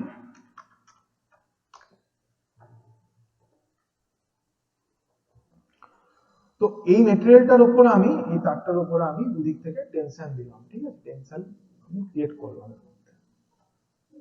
এইদিকে একটা টেনশন দিলাম আর এইদিকে আরেকটা টেনশন দিচ্ছি, ঠিক আছে? আচ্ছা, তো যে প্রপার্টিটার জন্য এটা এটা বেড়ে গেল, ঠিক আছে, বেড়ে গেল, ঠিক আছে, কিছুটা মানে লেন্থের দিক দিয়ে বেড়ে গেল, এটাকে যদি আমি ফোর্স গুলোকে এবার ছেড়ে দিলাম, সেটা কি আর এই অবস্থায় থাকবে না আগের অবস্থায় ফিরে রাখতে চেষ্টা করবে? অবশ্যই আগের অবস্থায় ফিরে যাবে বা চেষ্টা আগের অবস্থায় ফিরে চলে আসবে। চেষ্টা করবে, হয় ফিরে আসবে বা চেষ্টা করবে, অ্যাটলিস্ট চেষ্টা তো করবে। তো যে প্রপার্টিটা এই আগের অবস্থায় ফিরিয়ে আনার চেষ্টা করছে তাকে বলা হচ্ছে ইলাস্টিসিটি, ঠিক আছে?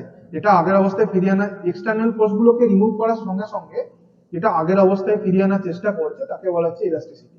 তাহলে elasticity is the property of a material, elasticity হচ্ছে একটা মেটেরিয়ালের property to regain it original shape, তার আগের শেপটাকে বা অরিজিনাল শেপটাকে ফিরে পাওয়ার একটা প্রপার্টি আফটার ডিফরমেশন, বিকৃতির পর, when the external forces are removed, যখন বাইরের ফোর্স গুলোকে রিমুভ করা হবে। মানে একটা জিনিস, একটা মেটেরিয়াল ছিল, তাকে আমরা দুদিক থেকে টানলাম, টানার পর সেটা বেড়ে গেল, এরপর যখনই আমি ফোর্সটাকে যে মুভমেন্টে ছাড়লাম সেটা আবার আগের অবস্থায় ফিরে আসতে চেষ্টা করবে বা ফিরে যাবে। তো যে প্রপার্টিটা এই আগের অবস্থায় ফিরিয়ে আনার চেষ্টা করছে মেটেরিয়ালের মধ্যে তাকে বলা হচ্ছে ইলাস্টিসিটি। আচ্ছা, জিনিসটা বোঝা গেছে? হ্যাঁ স্যার। হ্যাঁ স্যার। ওকে, হ্যাঁ স্যার। আমি একবার জাস্ট শর্টে বলে দিচ্ছি গোটা জিনিসটাকে। টাফনেস হচ্ছে কোন একটা মেটেরিয়ালকে আমি আঘাত করলাম, যে প্রপার্টিটা মেটেরিয়ালের মধ্যে থাকা, যে প্রপার্টিটা ওকে ভাঙতে বাধা দেবে তাকে, বা একটা ফ্র্যাকচার হতে বাধা দেবে তাকে বলা হচ্ছে টাফনেস। একটা জিনিসকে গরম করলে, মেটেরিয়ালকে যত গরম করবো তত তার টাফনেস কমতে থাকবে।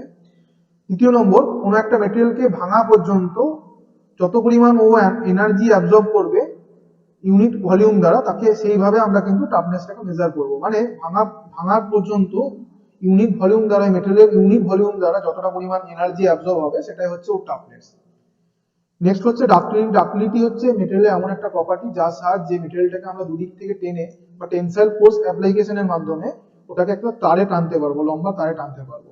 কিন্তু মনে রাখতে হবে এটাও যেন ডেভেলপমেন্টটা যেন সাস্টেনেবল হয়, ঠিক আছে? অর্থাৎ ওটা আগের অবস্থায় ফিরে এলে হবে না। তাহলে আগের অবস্থায় যদি ফিরতে বাধা দিতে হয় তাহলে অবশ্যই মেটেরিয়ালটাকে প্লাস্টিক হতে হবে, সেই জন্য একটা ডাক্তার মেটেরিয়ালকে অতি অবশ্যই প্লাস্টিক হতে হবে। তার সাথে সাথে এটা খেয়াল রাখতে হবে যাতে মেটেরিয়ালটা ছিঁড়ে না যায় বা ভেঙে না যায়। এটার জন্য কি হবে, এটাকে অবশ্যই স্ট্রং হতে হবে বা স্ট্রেংথ এর বেশি হতে হবে। স্ট্রেংথ যার বেশি তাকে স্ট্রং বলা হয়। ডাক্টিলিটি কিভাবে মাপা হয়, কতটা পার্সেন্টেজে ইলংগেশন হয়েছে বা কতটা লেন্থ কত পার্সেন্ট বেড়েছে অথবা এরিয়া কত পার্সেন্ট কমেছে, এই দুটো প্রসেসের মাধ্যমে আমরা ডাক্টিলিটিকে মেজার করতে পারি, ঠিক আছে?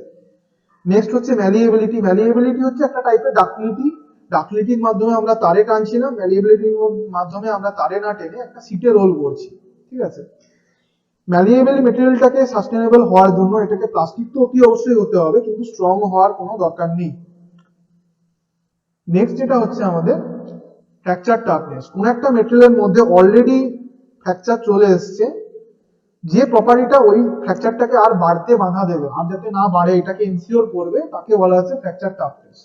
মানে অলরেডি এক্সিস্টিং ক্র্যাকটাকে যেটা ছড়াতে বাধা দেবে তাকে বলা হচ্ছে ফ্র্যাকচার টাফনেস। নেক্সট হচ্ছে strength. Strength of a material is its ability to withstand with various forces to which it is subjected. Strength হচ্ছে কোন একটা ম্যাটেরিয়াল এবিলিটি যার সাহায্যে এটা বিভিন্ন যে ফোর্স গুলোর উপর মধ্যে আসে তাকে তার সাপেক্ষে টিকে থাকতে পারে, তাকে বলা হয় strength. Hardness is the resistance of a material to penetration. একটা ম্যাটেরিয়ালের উপর আমরা প্রেসার দিচ্ছি যেটার জন্য ও গর্ত হচ্ছে না, বা যে প্রপার্টিটা ওর মধ্যে গর্ত হতে বা পেনিট্রেট হতে বাধা দিচ্ছে তাকে বলা হচ্ছে হার্ডনেস। অল্টারনেটিভে যে ডেফিনেশনটা দেওয়া হয়েছে তার মধ্যে এটা বলতে চাইছে একটা মেটেরিয়াল একটা মেটাল অন্য একটা মেটালকে যে যে ক্ষমতা নিয়ে কাটতে পারে সেই ক্ষমতাটাকে বলা হচ্ছে হার্ডনেস। লাস্ট আজকের যেটা টপিকের লাস্ট সেটা হচ্ছে ইলাস্টিসিটি। ইলাস্টিসিটি মানে কোন একটা মেটেরিয়ালকে আমি টানলাম, এটা আয়তনে মানে সরি লেন্থের দিক দিয়ে বেড়ে গেল, তো আবার যদি আমি ওটাকে ছেড়ে দিই ওটা আবার আগের অবস্থায় ফিরে আসবে অথবা ফিরে আসার চেষ্টা করবে। তো যে প্রপার্টিটার জন্য ও আগের অবস্থায় ফিরে আসবে অথবা ফিরে আসার চেষ্টা করবে তাকে বলা হবে ইলাস্টিসিটি, ঠিক আছে? তো যখন আমি বাইরের ফোর্সগুলোকে রিমুভ করবো একমাত্র তখনই কেবলমাত্র এটা প্রযোজ্য হবে। তাহলে all this properties are related to force, ঠিক আছে? তাহলে এই জন্য এগুলোকে বলা হচ্ছে মেকানিক্যাল প্রপার্টিজ। প্লাস্টিসিটি, প্লাস্টিসিটি কাকে বলা হয়? প্লাস্টিসিটি হচ্ছে আমরা আগের দিন যে ইলাস্টিসিটি আলোচনা করেছিলাম তার ঠিক নেক্সট প্রপার্টি, ঠিক আছে? তো আমরা এখানে আগের দিন দেখিয়েছিলাম, সাপোজ আগের দিনের যে শীটটা আমরা ইউজ করেছিলাম সেই শীটেই দেখাচ্ছি। আমরা আগের দিন দেখিয়েছিলাম যে যে প্রপার্টিটা আমরা ব্যবহার করেছিলাম সেটা আগের অবস্থায় ফিরে আসছিল, বাট আজকে আমরা কি করব, আজকে আমরা এমন একটা প্রপার্টি নিয়ে কাজ করছি যেখানে এই মেটেরিয়ালটাকে আমরা আগের অবস্থায় মানে ওটা ছবিটা দিয়ে দেখাই আমি, বেস্ট হয়। এই যে আগের অবস্থায় ফিরিয়ে আনছিল, আচ্ছা এরপর এটা হচ্ছে এমন একটা প্রপার্টি, এই জিনিসটাকে আমি টেনসাইল ফোর্স দিলাম বোথ সাইড থেকে, তার ফলে এটা এক্সটেনশন হলো। এবারে কেবলমাত্র ইলাস্টিসিটিই থাকে না, এমন একটা প্রপার্টিও থাকে যেটা এই আগের অবস্থায় লোডটা ছেড়ে দেওয়ার পরেও আগের অবস্থায় ফিরে যেতে ওকে বাধা দেবে, ঠিক আছে? যে প্রপার্টিটা সাহায্য করছিল তাকে বলছিলাম ইলাস্টিসিটি, আর যেটা বাধা দেবে তাকে বলা হচ্ছে প্লাস্টিসিটি, ঠিক আছে? আচ্ছা, তো এখানে কাকে বলা হচ্ছে? Plasticity is the property of a material to which retains the deformation produced under load permanently, ঠিক আছে? তো মেটেরিয়ালের প্লাস্টিসিটি হচ্ছে মেটেরিয়ালের এমন একটা প্রপার্টি যেটা এই ডিফরমেশনটাকে পার্মানেন্ট করার চেষ্টা করে, ঠিক আছে? বা ওই বিকৃতিটাকে পার্মানেন্ট করার চেষ্টা করে লোডটাকে ছেড়ে দেওয়ার পরেও, এবং পার্মানেন্টলি সেই বিকৃতিটাকে সাস্টেন করার চেষ্টা করে, ঠিক আছে?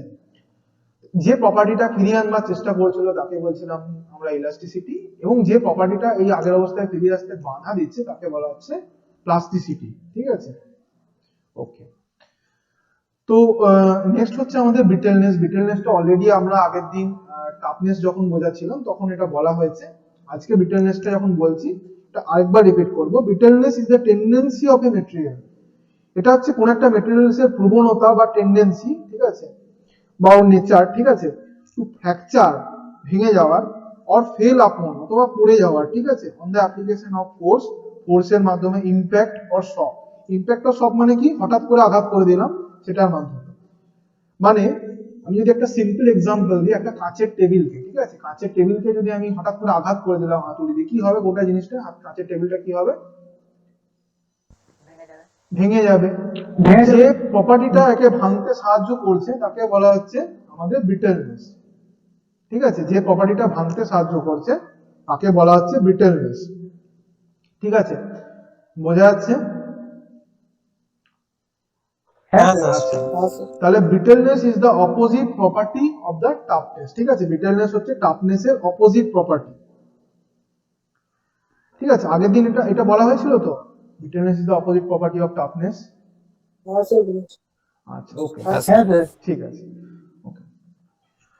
তাহলে ব্রিটেলনেস হচ্ছে সেই প্রপার্টিটা, টাফনেস এর উল্টো প্রপার্টি, যেটা ফ্র্যাকচার হতে সাহায্য করছে বা ভাঙতে সাহায্য করছে, তাকে বলা হচ্ছে ব্রিটেলনেস। নেক্সট আমরা চলে যাচ্ছি স্টিফনেস।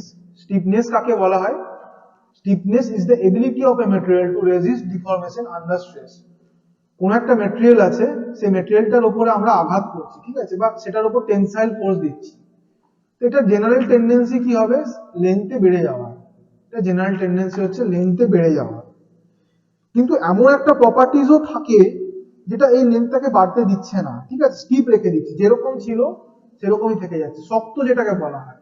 টেনেও এটাকে বাড়াতে পারা যাচ্ছে না, ঠিক আছে, এটাকে যতই টানছি কিন্তু এটা বাড়ছে না, না ভলিউমের দিক দিয়ে বাড়ছে, না এটা লেন্থের দিক দিয়ে বাড়ছে, মানে যেরকম ছিল সেরকম থাকছে। তখন এটাকে আমরা বলবো দৃঢ় বা স্টিপ, যাকে চেঞ্জ করা যায় না কোনোভাবে, তাকে বলা হয় দৃঢ়।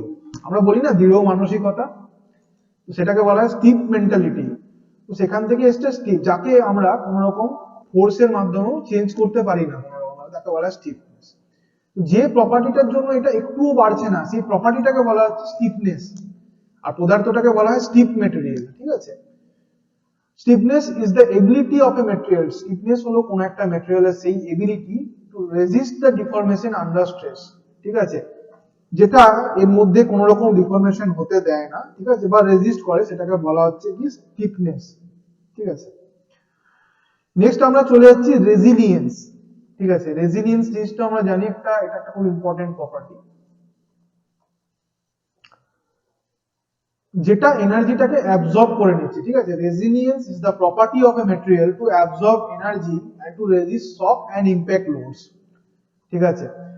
তো যে প্রপার্টিটার মাধ্যমে, ঠিক আছে, এই যে আমাদের যে এই একটা মেটেরিয়ালকে আমরা আঘাত করলাম, ঠিক আছে, একটা মেটেরিয়ালকে আঘাত করলাম, ঠিক আছে, গোটাটা অ্যাবজর্ব করে নিল। তার মানে এক্সাম্পল কি বলবো, আমরা পাঞ্চিং ব্যাগ দেখেছি, ঠিক আছে, পাঞ্চিং ব্যাগের মধ্যে পাঞ্চিং প্র্যাকটিস করা হয়। তো পাঞ্চিং ব্যাগটার নেচার কিরকম হয়, আমরা যতটাই আঘাত করি না কেন পাঞ্চিং ব্যাগের উপরে, ওটা কিন্তু গোটাটাকেই অ্যাবজর্ব করে নেয় বা শোষণ করে নেয় গোটা এনার্জিটাকে। তো যে প্রপার্টিটার জন্য এটা অ্যাবজর্ব করতে পারে সেটাকে বলা হচ্ছে রেজিলিয়েন্স, ঠিক আছে। আমরা দেখেছি যে কোন একটা জিনিসের উপর একটা জিনিস থাকে যার উপর আঘাত করলেও সেটা ভেঙে যায় না অথবা বেঁকে যায় না, ওটাটাকে অ্যাবজর্ব করে নিতে পারে। তো যে প্রপার্টিটা অ্যাবজর্ব করতে সাহায্য করছে তাকে বলা হচ্ছে রেজিলিয়েন্স। তাহলে একবার দেখে নিই by definition. Resilience is the property of a material to absorb energy and to resist shock and impact loads. তাহলে রেজিলিয়েন্স হচ্ছে কোন একটা ম্যাটেরিয়ালের সেই প্রপার্টিটা যেটার মাধ্যমে এই ম্যাটেরিয়ালটা এনার্জিকে অ্যাবজর্ব করতে পারে এবং শক এবং লোড গুলোকে রেজিস্ট করতে পারে বা বাধা দিতে পারে, তাকে বলা হচ্ছে রেজিলিয়েন্স। আমাদের নেক্সট প্রপার্টি হচ্ছে fatigue. When a material is subjected to repeated stress, it fails at stresses below the yield point stresses. This failure is known as fatigue. এটা একটু হালকা করে বলবার দরকার আছে, ফ্যাটিগ কাকে বলা হয়। সাপোজ আমরা দৌড়াচ্ছি, ঠিক আছে, আমি ধরলাম কোন একজন অ্যাথলিট সে খুব ভালো দৌড়াতে পারে নর্মাল অবস্থাতে, সকালবেলা সে যখন দৌড়াতে যায় ফ্রেশ মেন্টালিটি নিয়ে বা ফ্রেশ বডি নিয়ে, বা আফটার রেস্ট সে 5 কিলোমিটার পর্যন্ত দৌড়াতে পারে। এবার ওই ভদ্রলোককে যদি বলা হয় যে সারাদিন কাজ করার পর বা সারাদিন প্রচন্ড পরিশ্রম করানো হলো তাকে, এবং দিনের শেষে বলা হলো দৌড়াতে, সে কি আর 5 কিলোমিটার দৌড়াতে পারবে নর্মাল অবস্থাতে? বা স্বচ্ছন্দে দৌড়াতে পারবে যতটা স্বচ্ছন্দে সকালবেলা দৌড়িয়েছিল? না স্যার পারবে না, তার থেকে কম দৌড়াতে পারবে, তাই তো? তো যে যে এই যে এটাকে বলা হচ্ছে ক্লান্তি, তাই না? ক্লান্তি লিখে দিচ্ছি এখানে, এটাকে বলা হয় ক্লান্তি। ক্লান্তির জন্য কি হচ্ছে, আগে ওর যে ক্ষমতা ছিল তার থেকে অনেক কম ক্ষমতাতেই ও থেমে যাচ্ছে বা আর পাচ্ছে না। তো এটাকে বলা হয় ক্লান্তি। ক্লান্তির ইংরেজি কি হচ্ছে? ক্লান্তির ইংরেজি হচ্ছে ফ্ল্যাটিক, ঠিক আছে, ফ্যাটিক। তাহলে ফ্যাটিক মানে বোঝা যাচ্ছে কি জিনিস? ক্লান্তিজনিত ফেলিওর। মানে নর্মাল অবস্থায় এটা যে স্ট্রেসের মধ্যে ভেঙে যেত তার থেকে আগে ভেঙে যাচ্ছে, তাকে বলা হচ্ছে ফ্যাটিক। একটা এক্সাম্পল দিই তাহলে বোঝা যাবে। আমরা দেখেছি ফ্যানটা যে হুকটা দিয়ে আমাদের অ্যাটাচ করা থাকে আমাদের সিলিং এর সাথে, ঠিক আছে, তো ওটা দেখেছি ফ্যানটা যখন আমরা অন করি তখন কি হয়, ওটা একবার করে আওয়াজ করে, তাই তো? বা ওটা একবার করে ওই আমাদের যে হোল্ডারটা থাকে হোল্ডারের মধ্যে একবার স্ট্রাইক করে, তাই তো? একবার করে আঘাত করে। তো আমরা যে হুকটা বাজার থেকে কিনেছিলাম ফ্যানটাকে টাঙাবার জন্য, সেটা আমরা বাজার থেকে সাপোজ কিনেছিলাম 10 নিউটন, মানে আমরা লেখাটা পড়েছিলাম যে 10 নিউটন পর্যন্ত এটা ভাঙবে না, বোঝা গেছে? কিন্তু আমি এই ফ্যানটাকে 10 বছর ব্যবহার করলাম উইদাউট এনি বাফার। বাফার কেন দেওয়া থাকে? একটা রবারের জিনিস, যাতে ওটা অ্যাবজর্ব করতে পারে। রবারটা কি ধরনের মেটেরিয়াল যার জন্য অ্যাবজর্ব করতে পারে? রবারের কোনটা বেশি থাকে? এই যে রবারের বাফারটা বললাম, দেখ এখানে এখনই অ্যাপ্লিকেশন চলে এলো। এই যে রবারের বাফারটা বললাম, এটা কি ধরনের মেটেরিয়াল, কি ধরনের মেটেরিয়াল যার জন্য এটা অ্যাবজর্ব করতে পারে এনার্জি? স্যার রেজিল্যান্ট। রেজিলিয়েন্স। তাহলে যত রকম শক অ্যাবজর্বার হয় সেগুলো সমস্ত রেজিলিয়েন্স আমাদের হোল্ড করে, ঠিক আছে? তাহলে আমরা একটা বাফার দিয়ে রাখি। বাফারটা যদি না দিয়ে রাখি তাহলে আমরা 5 বছর পর দেখলাম কি ফ্যানটা একদিন হঠাৎ করে ভেঙে পড়ে গেল বা হুকটা ভেঙে গেল। আমি দেখলাম যে 10 নিউটনের মধ্যে এটা ভেঙে গেল, যদিও আমার ম্যাক্সিমাম গেছিল 8 নিউটন। তাহলে 8 নিউটনে ভাঙলো কেন? 10 নিউটন পর্যন্ত বলেছিল টাঙানো যায়, তো আমার বরাবরই কিন্তু 10 নিউটন করেই পড়ে, তো ওই জন্য আমি নিশ্চিন্তে ফ্যানের সুইচটা টেপেছিলাম। কিন্তু এটা একদিন দেখলাম হঠাৎ করে এটা 8 নিউটনেই ভেঙে গেল। সেই 8 নিউটনেই ভেঙে গেল কেন? এই ধরনের ফেলিওরটা কেন হচ্ছে? এটা হচ্ছে ক্লান্তিজনিত ফেলিওর বা ফ্যাটিক ফেলিওর যেটাকে বলা হয়।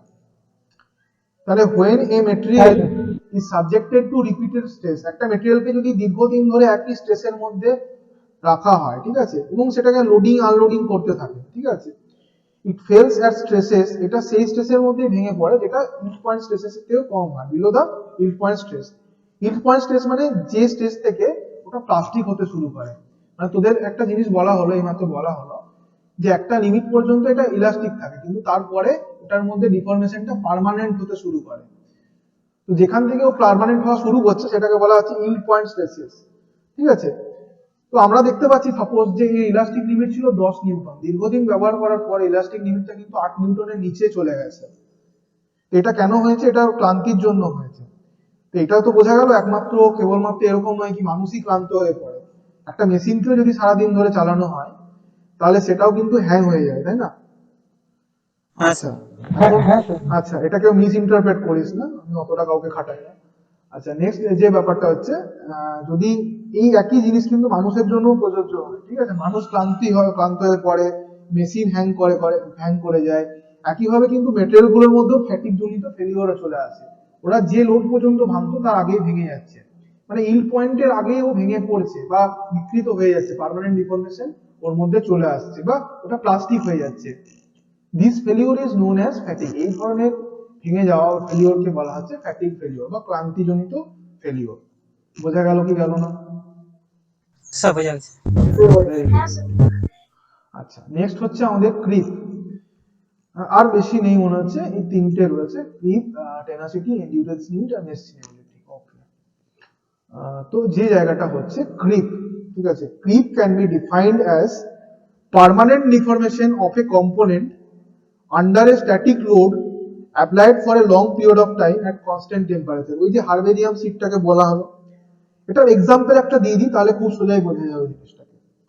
আমাদের বইয়ের পাতাটা মুড়ে গেছে, কোন একটা বই আমি ব্যাগে আনতে গেছি, বইয়ের পাতাটা মুড়ে গেছে। তো বইটাকে সোজা করার জন্য আমি কি করি, কোন একটা ভারী জিনিসের মধ্যে, মানে আরো 4-5টা বইয়ের নিচে ওটাকে দাবা দিয়ে রাখি। মানে প্রথমে পেজটাকে সোজা করে দিলাম, যে পেজটা মুড়ে গেছিল মানে এরকম পেজটা মুড়ে গেছিল, ঠিক আছে, এরকম ভাবে মুড়ে গেছিল পেজটা, ঠিক আছে। এটাকে কি করি, এটাকে আমরা প্রথমে সোজা করে দিই, ঠিক আছে, এরকম মোড়া দাগটা থেকে যায়, ঠিক আছে। তো নর্মাল অবস্থায় যখন সোজা করলাম, এটা কি এরকম থাকে না আবার মুড়ে যায় নিজে নিজেই? সোজা করতে পারি কি সঙ্গে সঙ্গে কি সোজা হয়ে যায়, না আবার আবার ফিরে আসে? না স্যার, না স্যার, আবার মরে যাচ্ছে। তো তখন ইলাস্টিক থাকে ওটা, তাই না, মানে আবার আগের অবস্থায় ফিরে আসছে।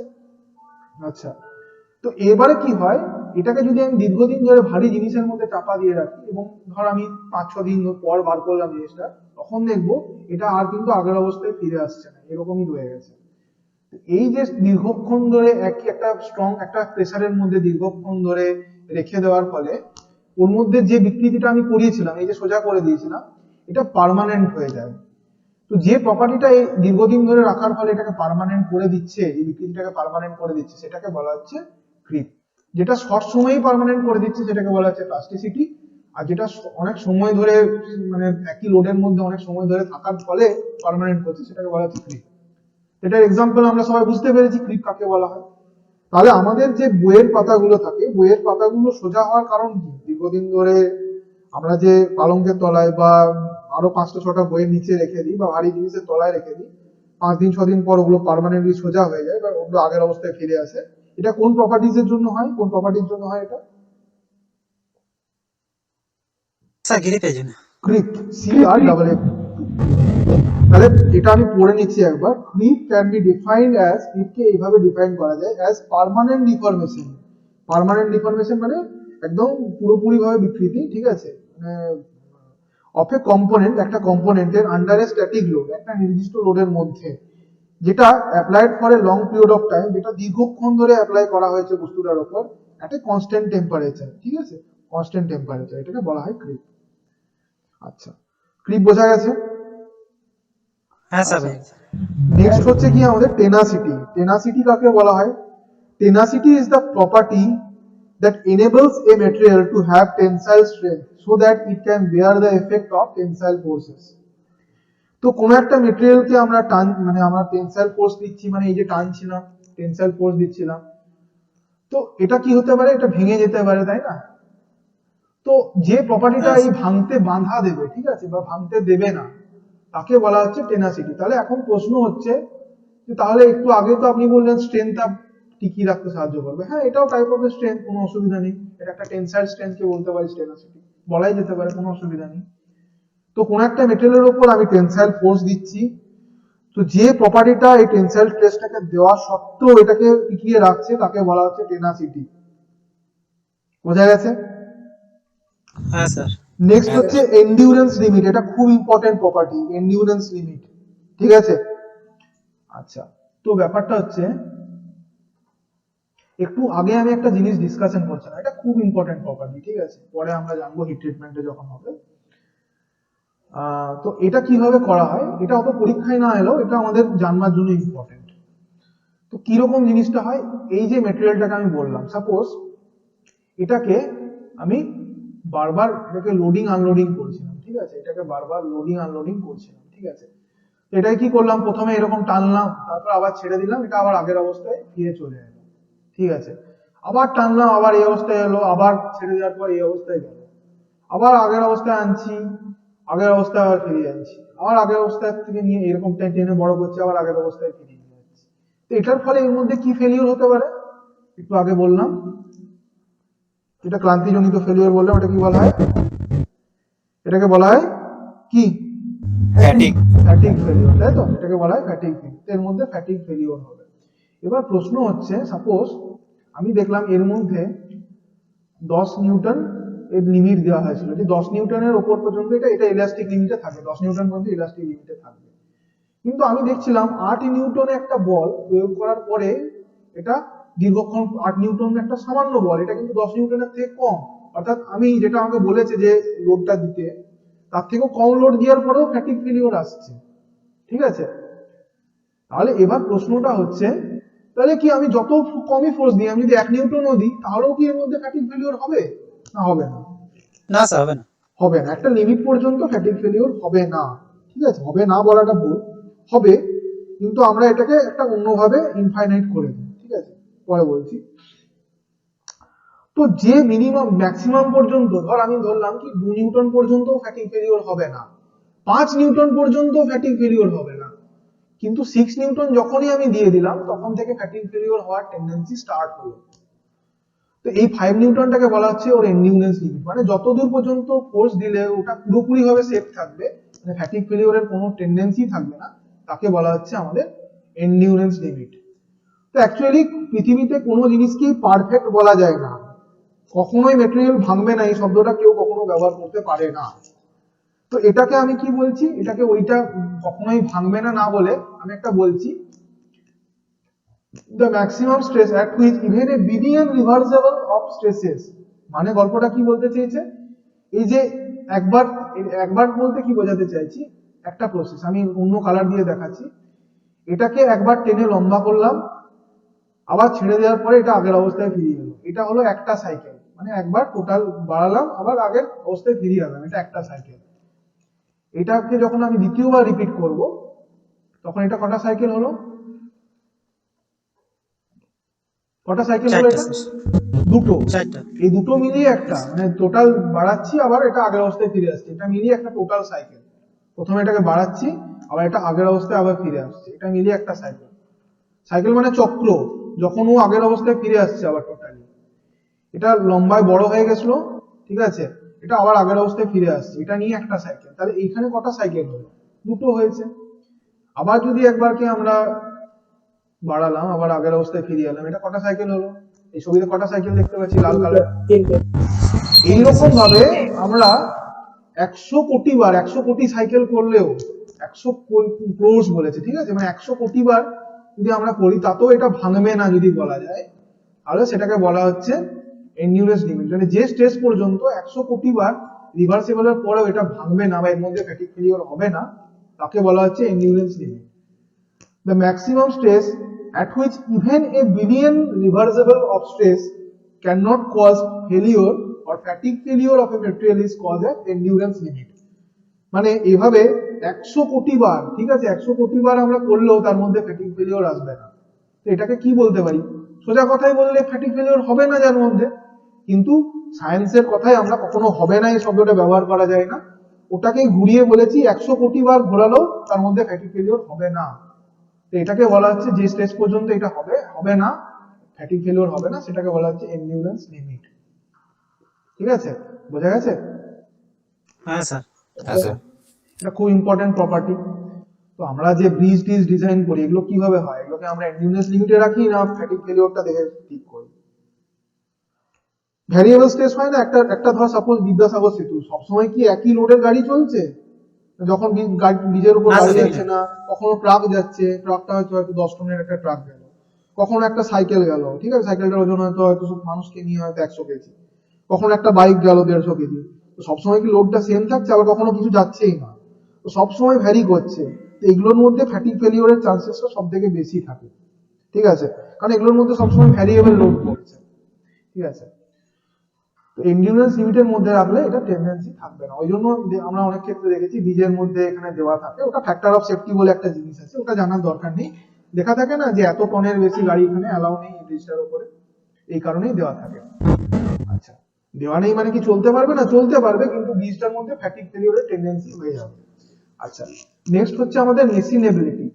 মেশিনেবিলিটি is the property of a material which refers to the relative with the material can cut. তো কোন একটা মেশিনকে যত সহজে আমরা কাটতে পারবো তাকে বলা হচ্ছে মেশিনেবিলিটি। মেশিনিং শব্দটার অর্থ কি? মেশিনিং মানে কোনো মেশিন নিয়ে কাজ না, মেশিনিং কথাটার অর্থ হচ্ছে মেটেরিয়াল রিমুভিং প্রসেস। এই যে কোন একটা জিনিসকে আমরা ঘষে ঘষে মেটেরিয়াল তুলছি বা কোন একটা জিনিসকে কাটছি, কাটার মাধ্যমে আমরা কি করছি? মেটেরিয়াল রিমুভ করছি। তো এই মেটেরিয়ালটা থেকে এই মেটেরিয়ালটাকে রিমুভ করছি, তাহলে এই প্রসেসটাকে বা কাটার প্রসেসটাকে সিম্পল বলা হয় machining, machining process, MACHINING, machining, ঠিক আছে, এটাকে বলা হয়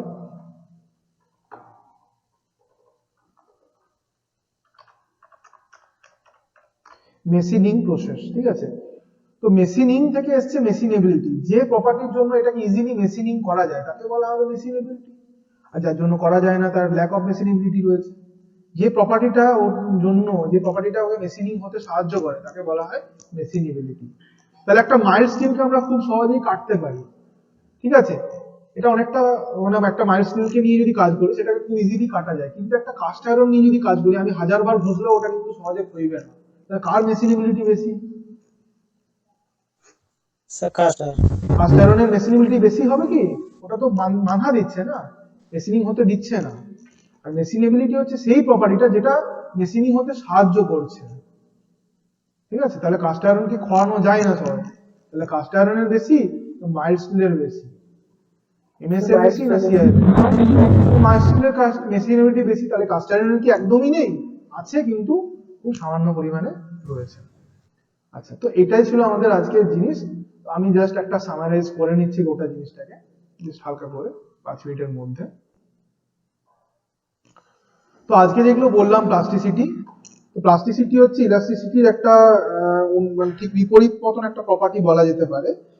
ইলাস্টিসিটি কি করছিল, একটা মেটেরিয়ালকে আমরা লোড দিচ্ছিলাম, ঠিক আছে, ইলাস্টিসিটি আগের অবস্থায় ফিরিয়ে আনতে সাহায্য করছিল। প্লাস্টিসিটি ঠিক তার উল্টো প্রপার্টি, অর্থাৎ প্লাস্টিসিটি এটাকে আগের অবস্থায় ফিরে যেতে বাধা দেবে, ঠিক আছে, এটাকে বাধা দেবে, এটাকে বলা হচ্ছে প্লাস্টিসিটি, অর্থাৎ যে ডিফরমেশনটা হবে সেটাকে পার্মানেন্ট করে দেবে, এটাকে বলা হয় প্লাস্টিসিটি।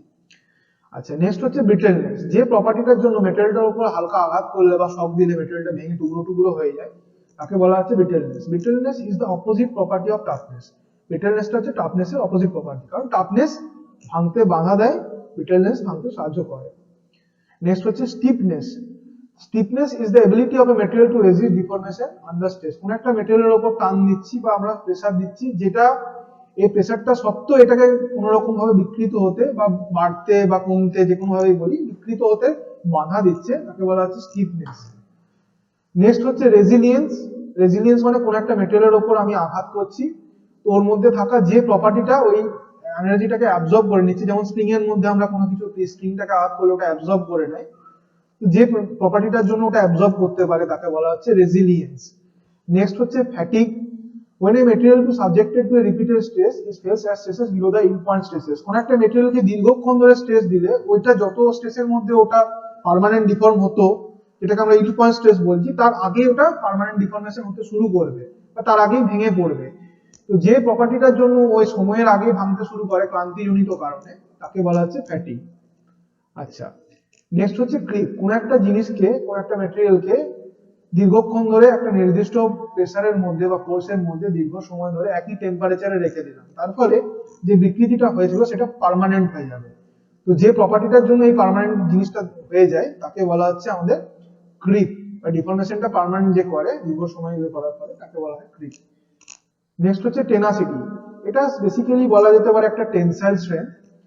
কোন একটা মেটেরিয়াল টেনসাইল স্ট্রেসের মধ্যে দিয়ে টিকে থাকার যে ক্ষমতা, তাকে বলা হচ্ছে টেনাসিটি। নেক্সট হচ্ছে এন্ডিউরেন্স লিমিট। যে লিমিট পর্যন্ত আমরা যদি স্ট্রেস আপ করি কোন একটা ম্যাটেরিয়ালকে, ওটা তারপরেও এন্ডিউরেন্স মানে তার মধ্যে ফ্যাটিগ ফেলিওর হবে না। যে লিমিট পর্যন্ত স্ট্রেস দিলে ওর মধ্যে ফ্যাটিগ ফেলিওরের কোনো টেন্ডেন্সি থাকবে না। সাপোজ 2 নিউটনের আগেরটা যেমন দেখালাম 5 নিউটন পর্যন্ত, এটা একটা এক্সাম্পল দিলাম জাস্ট। বিভিন্ন ম্যাটেরিয়ালের ক্ষেত্রে আলাদা আলাদা এন্ডিউরেন্স লিমিট হবে। তো যে লিমিটটা পর্যন্ত বা যে স্ট্রেসটা পর্যন্ত ম্যাক্সিমাম এটার মধ্যে ফ্যাটিগ ফেলিওর দেখা যাবে না ভার্চুয়ালি বা প্র্যাকটিক্যালি, তাকে বলা হচ্ছে এন্ডিউরেন্স লিমিট। আচ্ছা, নেক্সট হচ্ছে মেশিনেবিলিটি। মেশিনেবিলিটি হচ্ছে মেটেরিয়ালের এমন একটা প্রপার্টি যেটার সাহায্যে আমরা মেটেরিয়ালটাকে সহজেই মেশিনিং করতে পারি বা সহজেই ওটার মধ্যে থেকে মেটেরিয়াল মুভিং করতে পারি।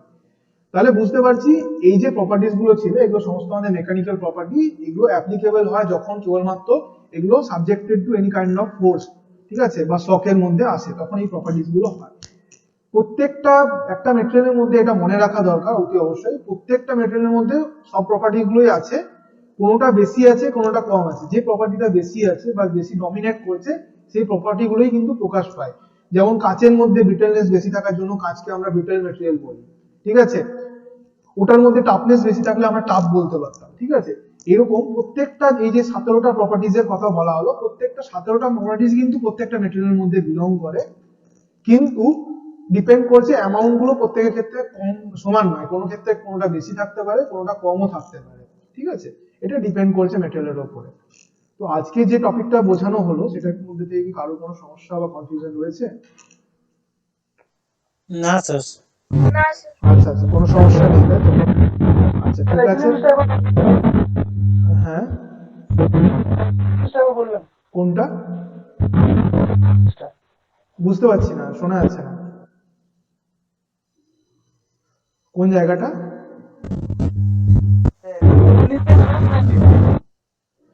ইয়েতে লিখে দে, যদি কারোর যদি যাদের কনফিউশন থাকবে না তারা লেফট করে যেতে পারে।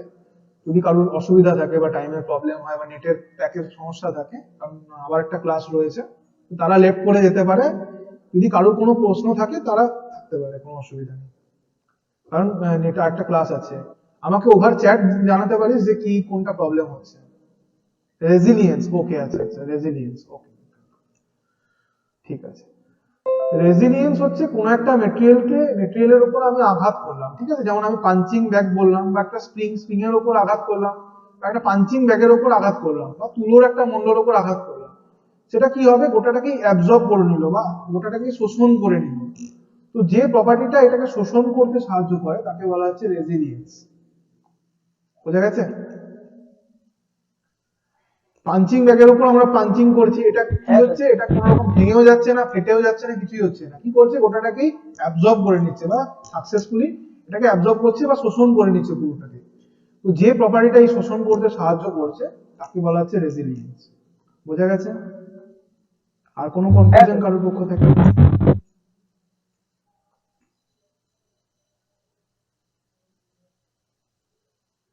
না স্যার, থ্যাংক ইউ স্যার। আচ্ছা, thank you for joining, have a nice day. हाँ सर, थैंक यू सर।